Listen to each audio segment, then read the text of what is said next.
The other, Phaëton, leaps into the light chariot with his youthful body. He stands aloft and rejoices to take the reins presented to him, then gives thanks to his reluctant parent. Meanwhile, the swift Pyroas, Eos, Phaëton, the horses of the sun, and Phaëton, making the fourth, fill the air with neighings, sending forth flames, and beat the barriers with their feet.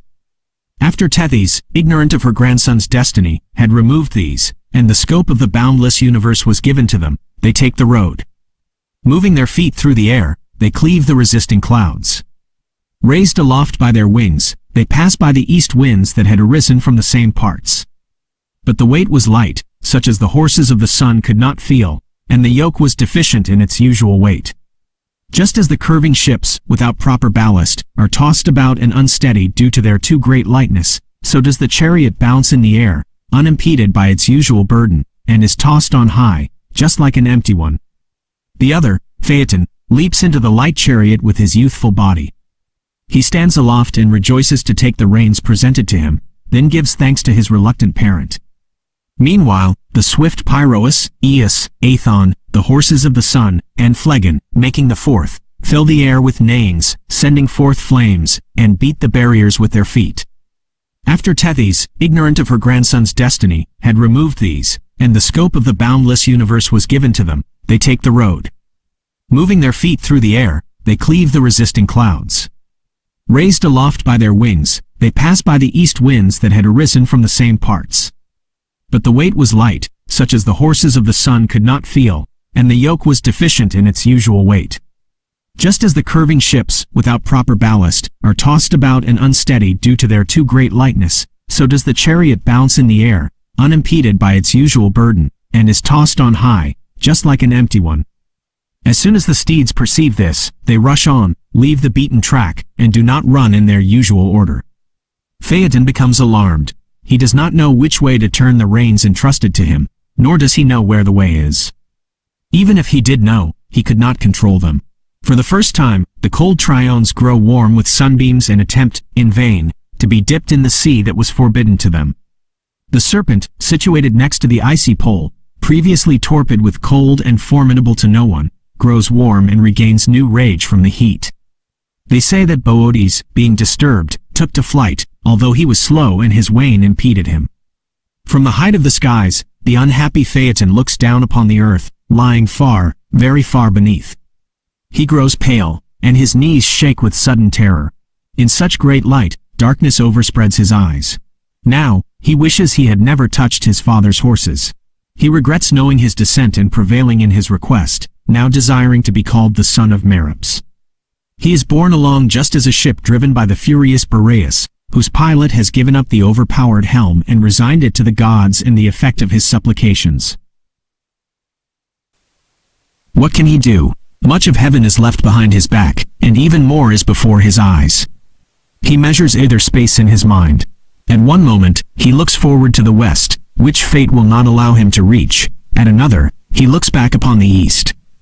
Ignorant of what to do, he is stupefied. He neither lets go of the reins nor is able to retain them, and he does not know the names of the horses. In his fright, he sees strange objects scattered everywhere in various parts of the heavens, and the forms of huge wild beasts. There is a spot where the scorpion bends his arms into two curves. With his tail and claws bending on either side, he extends his limbs through the space of two signs of the zodiac. As soon as Phaëton beheld him wet with the sweat of black venom and threatening wounds with the barbed point of his tail, he lets go of the reins, bereft of sense and in a chill of horror. As soon as they fall down and touch the tops of their backs, the horses range at large, and without anyone restraining them, they go through the air of an unknown region.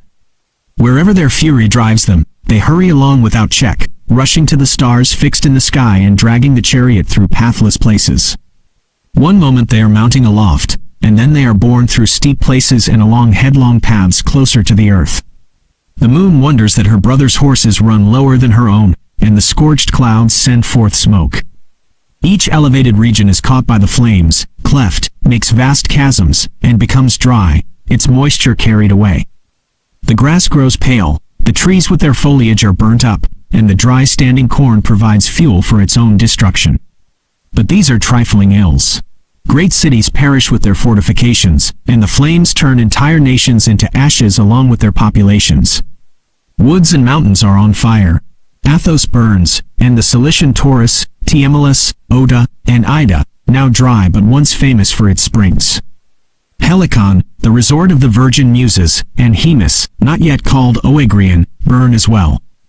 Etna burns intensely with redoubled flames, as do Parnassus with its two summits, Eryx, Cynthus, Othries, and Rhodope, at length to be despoiled of its snows, and Mimas, Dindima, Mycale, and Cithaeron, created for the performance of sacred rites. Even Scythia's cold does not protect it. Caucasus is on fire, along with Ossa and Pindus, and Olympus, greater than both, and the lofty Alps and the cloud-bearing Apennines. Then, indeed, Phaëton beholds the world set on fire on all sides. He cannot endure the immense heat and inhales scorching air, as though from a deep furnace. He perceives his own chariot to be on fire. He is unable to bear the ashes and the emitted embers, and on every side, he is surrounded by heated smoke. Covered with pitchy darkness, he does not know where he is going, nor where he is. He is hurried away at the pleasure of the winged steeds. They believe it was then that the nations of the Ethiopians contracted their black hue, the blood being attracted to the surface of the body. Libya was made dry by the heat as the moisture was carried off. The nymphs lamented the springs and the lakes with disheveled hair. Boeotia bewails Dirce, Argos Amymone, and Ephyre the waters of Pyrene. Even distant rivers with banks are not secure. Tanais smokes in the midst of its waters, as do the aged Peneus and Teuthrantian Caicus, the rapid Asmenus, Phocian Erymanthus, Xanthus, and yellow Lycormas. The Meander, which sports with winding streams, and the Mygdonian Melos, and the Taenarian Eurotas are also affected. The Babylonian Euphrates, the Orontes, the swift Thermodon, the Ganges, the Phasis, and the Ister are all on fire. Alpheus boils, the banks of Spercheius burn, and the gold which Tagus carries in its stream melts in the flames. River birds, which made the Maeonian banks of the river famous with their song, grow hot in the middle of Cayster. The Nile, frightened, flees to the remotest parts of the earth and conceals his head, which still lies hidden. His 7 mouths become empty channels, without any stream. The same fate dries up the Ismarian rivers, Hebrus together with Strymon, and the Hesperian streams, the Rhine, the Rhone, the Po, and the Tiber, to which was promised the sovereignty of the world. The ground splits open, and light pierces into Tartarus, startling the infernal king and his spouse.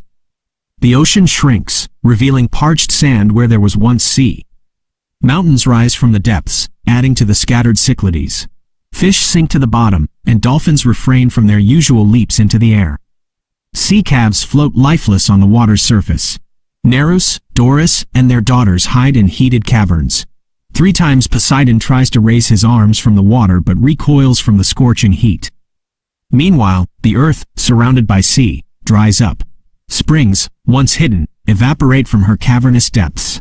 She lifts her productive face above the waters, trembling, and speaks with a parched voice. O sovereign of the gods, if this is your will, why delay your lightning? If I must perish, let it be by your flames. See my scorched hair, eyes veiled in ash. Is this my reward for providing sustenance? If I deserve destruction, why punish the waves? Why diminish the seas, given to your brother? If not for him or me, spare your skies. Look, each pole smokes. Atlas struggles under the burden of the heavens. If sea and earth perish, chaos will reign. Save what remains and preserve the universe. The earth can bear the vapor no longer. She withdraws her face and the neighboring caverns into darkness below.